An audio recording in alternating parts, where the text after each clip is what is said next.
Je suis très fier de la confiance que m'ont accordé l'ensemble des conseillers communautaires en m'élisant à la présidence du PETR. Donc ça fait 1 an et demi que j'assurais la vice-présidence et que Paul Lyons était président. Le jeu de l'alternance du Pays de Balagne qui existe depuis de nombreuses années et qui fait toute la qualité de cette institution, et c'est rare dans le monde politique, il a encore joué cette fois-ci et donc on a échangé les positions.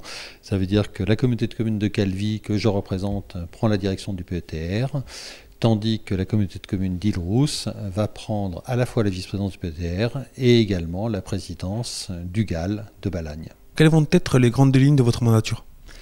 Alors, la grande ligne de la mandature, c'est le prolongement des actions qu'on mène depuis maintenant 1 an et demi, depuis la création du PETR.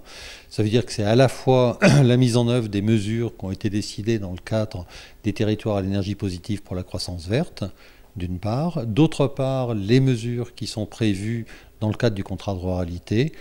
Et puis bien évidemment un projet phare pour le PETR qui est le SCOT de Balagne, sur lequel on va essayer d'avancer à pas redoubler. Alors justement, où en est-on dans ce SCOT ?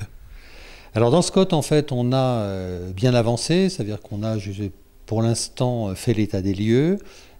On est en train de travailler sur l'élaboration du projet et pour ce faire, on a sollicité l'Agence d'urbanisme et de l'énergie de la Corse qui nous a assuré de son soutien et donc on va probablement conventionner assez rapidement avec le président de l'AUE de façon à pouvoir relancer le projet de SCOT et essayer d'aboutir dans des délais raisonnables.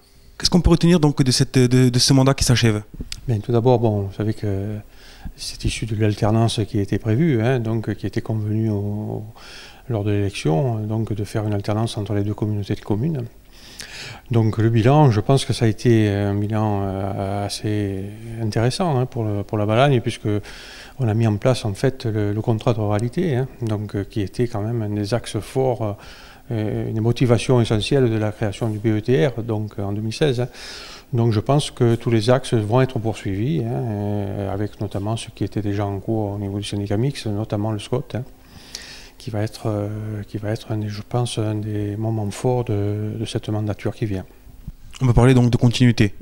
Tout à fait, bien sûr. De toute façon, la continuité y était déjà dans le syndicat mixte de l'époque, elle y a été avec le PETR, et je pense que les actions se poursuivront. De toute façon, il y a une mise en place aussi de ces actions, une concrétisation de ce qui a été déjà amorcé, et je crois que la tâche va être importante, mais je pense que c'est la Balagne qui montre que finalement on peut travailler ensemble sur 2 communautés qui avancent.